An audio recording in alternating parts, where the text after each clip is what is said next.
Okay, you all asked for it, and now I'm going to give it to you. This video is going to be a little bit of a video of why I don't make knives. Thanks for watching. Okie doke, everyone. So here I am going to take, and for your viewing pleasure, I am going to take and forge a knife blade for you. Now this is just going to be a very simple drop point knife point, if you will, or clip. You know, I'm already screwing this whole thing up because I'm not a knife maker. Now let me go ahead and start off by saying this, that I have mass respect for anybody who wants to take and actually make knives. More power to you. That is an awesome thing if that's something that you are inclined to do. But I get asked it all the time, why don't you make knives, or why don't you like make knives, why do you hate people that make knives, which I don't do any of that, I don't hate any of that. But my simple explanation is this: there is not enough forging dimension in a knife that interests me. So I like things that are very highly complex forgings, or things that use a lot of offsets, a lot of drifting, slitting, punching, you know, drawing out to extreme extents, scrolling up, bends, twists, things like that. Objects that have a lot of complexity. Now, all that I just mentioned, you cannot do really with a knife. Most knives, in their simplest form, is a blade shape. So you have to keep it. One of my favorite sayings, and I will probably put this on a t-shirt, is keep it flat and pointy. And that's about as true as it can be for knives. You want to keep it flat and pointy for most knives. So I'm going to take and forge just a simple blade shape here. Okay, so you all can take and see. Now this is going to just be a simple drop point. Putting the tip on here. In case anybody's wondering, I'm just working with mild steel. Now you guys can say to yourself, well, he's just working with mild steel. That doesn't count. But here's the deal. As long as you get the steel hot and you hit it hard, it counts. So I got the first part of my blade tip ready. Now I'm going to refine it. So, again, you bear with me on my logic here. I don't dislike knives. I have mass respect for anybody who puts out quality knives, or you put the effort in to just make knives in general. I have mass respect for you. But as far as me as a smith, I don't enjoy making blades. And so therefore, I don't make blades. Now, one of the other aspects is earlier on in my career of blacksmithing, I tried to make knives. I know, it's a shocker, because that's kind of what I saw everybody wanted me to do, was make knives. And I found that there wasn't a whole lot of money to be had for me personally at making knives. So on an economical aspect, that's another reason why I don't forge knives. Now, there's plenty of talented knife makers out there that make a lot of money forging knives. So there is a lot of money in it to make knives. But you really got to be sold out and in love with the process. I'm just not that in love with the process of making knives. Once again, you keep it flat and pointy. So this could be considered a mini rant, Roy, if you will. Okay? Or however you want to call it. But I simply, once again, just don't enjoy the process of making knives. So one thing I can tell all you knife makers out there is it would be good for you guys to learn the value of taking and segregating your material, doing progressive forging. If you can learn that value, it will greatly enhance your speed at forging knives. Now, that was my second heat. Now, as you're talking and demonstrating and you're not really working, the time's a little askew here. But there's my second heat on the blade. and so far I've got the point done.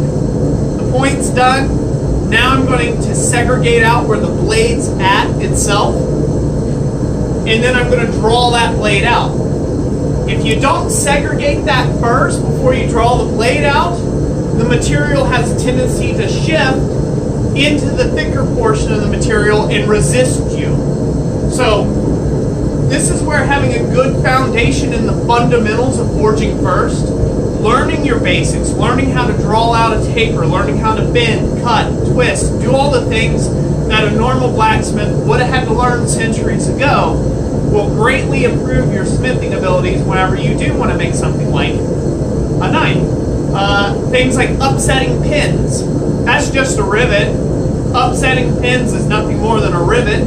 So if you learn how the philosophy and you learn the dynamics of how rivets and rivet work holds things together, you will have a much easier time in the knife making world. So I'm a real fundamentalist when it comes to this. Learn your fundamentals. Learn the fundamentals of blacksmithing. Get very, very good at these things. It is imperative that you do, so this way you can be better. Now I'm using half on, half off flow. Drawing down the handle area. Again, half on, half off flow. And that's not really just the handle area. You're doing a full tang knife or whatever. It depends on when you have to put in your choil and all that other stuff, whatever they call all that crap. I only know basics here of the terminology. Alright, now here's a very rough shape. So, I don't know if anybody can see this. I'm going to check around the camera here.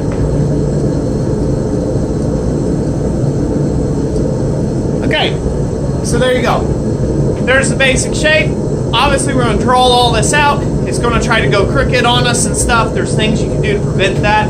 I'm not a knife maker. You can watch 1,000 knife makers on YouTube show you how to do all that. But there's your basic blade shape. I've only got to this point because I know how to move the material efficiently. That's our third heat, and I'm to that point. So once you learn a good foundation in your fundamentals, you'll be able to do this yourself just fine. Now this isn't meant to be a tutorial, this is meant to be more like a mini rant of why I don't forge knives. So I'll get back on my rant here for a second. If you're going to take and forge knives for a living, your speed or your efficiency at forging the blade will directly dictate your income. If you can't forge a blade very efficiently, it doesn't matter how pretty it is at the end, you'll never be able to sell it for enough money to make up that time cost.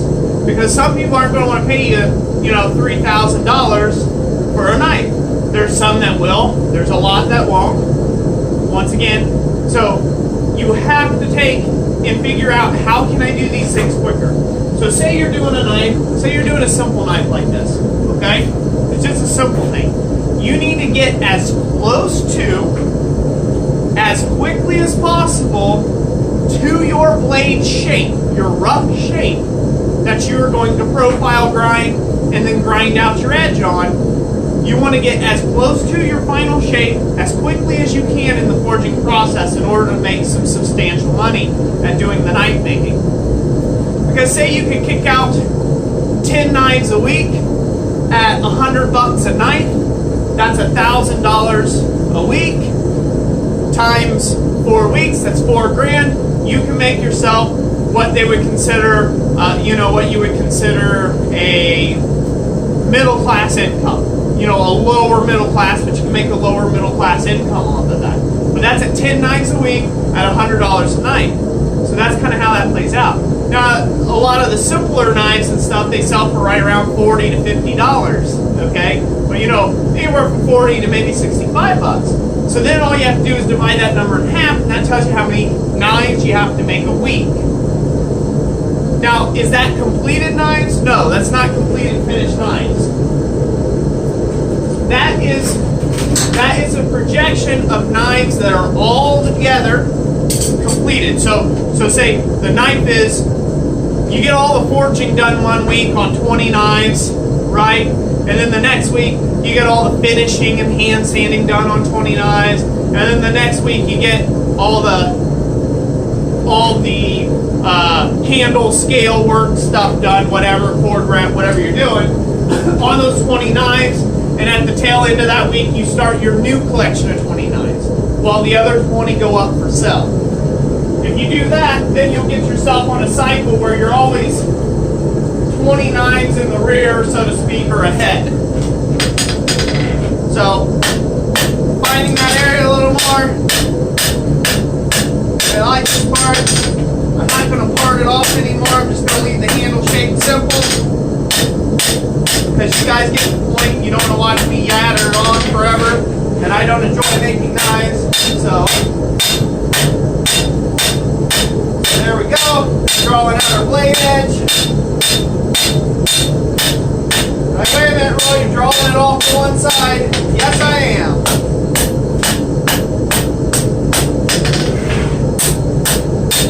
Because that's I'm holding the thing at an angle. I'm holding it, tilting it up at an angle, and I'm matching that pitch with a hammer, so it's drawing it down even on both sides, all the same thing. Remember, the anvil is doing the opposite of what you're doing. So it's a mirror image. There we go. Let's keep that going for another heat. Anybody who's counting, that's heat number 4. I'm already drawing out the edge.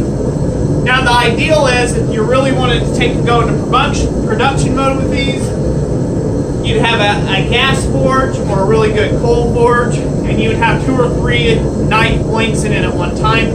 If you're doing knife making and you're trying to do production, gas forge is going to be a lot easier for you, because you don't have to worry about burning up your carbon steel.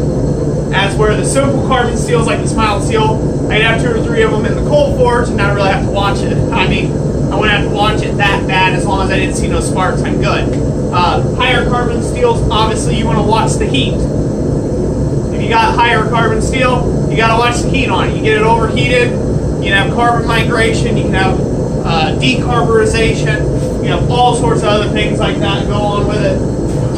And there you go, won't go very good for you. So now it's hot again. As the blade gets thinner, you're going to have to watch your heat more effectively. Draw it down on the other side.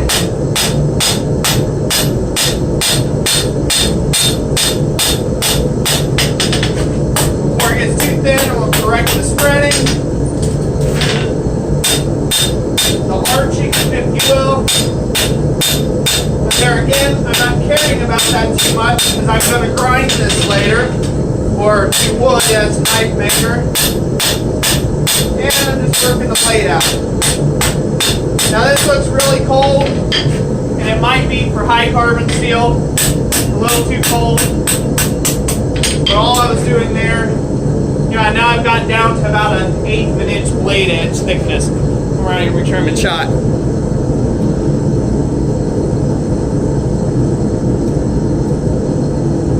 So right there, that's a rough forged knife. Now all you'd have to do is decide what size you want the handle, grip here, finish off your handle, and then refine your blade. Refine your blade shape. Now, if you're working with square stock or round stock, the only difference here is you're going to flatten it first to the thickness or close to the thickness that you need, and then you're going to forge out your profiles. It's not really all that different. It's easier to start with flat stock and have blade making tongs or box jaw tongs suited like these to hold that specific stock, and that's really what you want. So as you can see, that was my 5th heat, and I'm almost done with the blade shaping. Of course, there's a little refining that I can do to the edge and to the profile here at the anvil, but the shape is pretty much there. Do a little more refining, and then it's off to the grind. you would normalize it first, let it normalize, that let it sit off, air cool, and then you would go and you would actually go to the grinding of the profile, trimming it all up the way you want it, and then go in and actually put in all your bevels and all that other garbage that I need to do. That brings me to my last point. I really do hate grinding in front of a belt grinder. Nothing about it interests me, and it's a necessary process of blade making, okay? And so nothing about it actually interests me at all.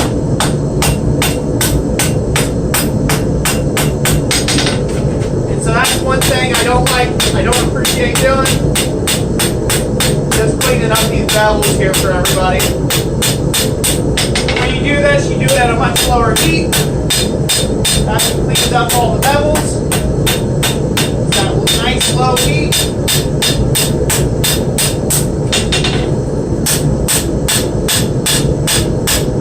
This is just a simple flat grinding blade. You're going to grind it, straighten it up.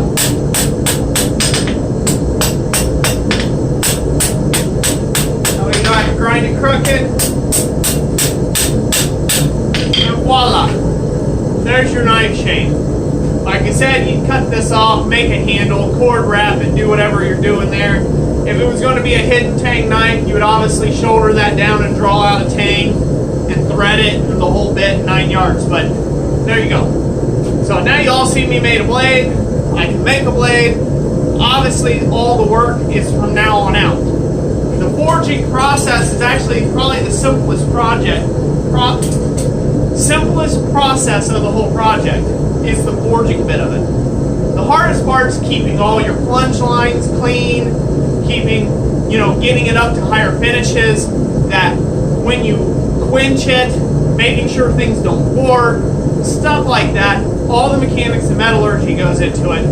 That's the hard stuff. But if you're just getting into blade making, you like blade making, don't let anybody discourage you from making blades. Enjoy what you love to do. Do what you love to do.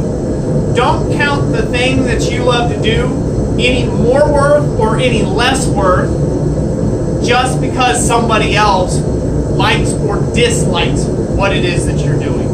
So don't be defined by everybody else's legacy. I'm quoting Twan and Warp Legacy there. I'll put a link right here to his channel. You may want to go check him out. I'm just plugging him there. But he has a saying where he's like, go define your legacy. And I think that's so great about this is because he's defining his own legacy. He's choosing to make YouTube content and just kind of do a different take on it. It's not tutorial based. It's more comedy and skit based.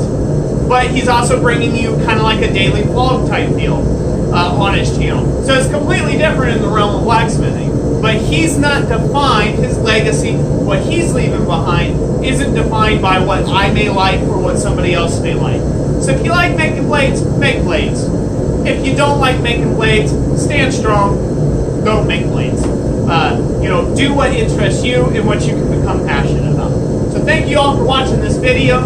God bless you. I hope you enjoyed this video. I don't count on ever seeing another knife making video from me, because this was like a special request out of 200 or so subscribers have been requesting me make a knife video, and it's kind of a running joke. Why don't you, oh, Roy's going to make a knife, or he's coming to the dark side. So I hope you all enjoyed it. You got your way. Thank you all for watching this video. That's it for me today. Be blessed out there, and like I always say, we'll catch you on the next one. Thanks for watching.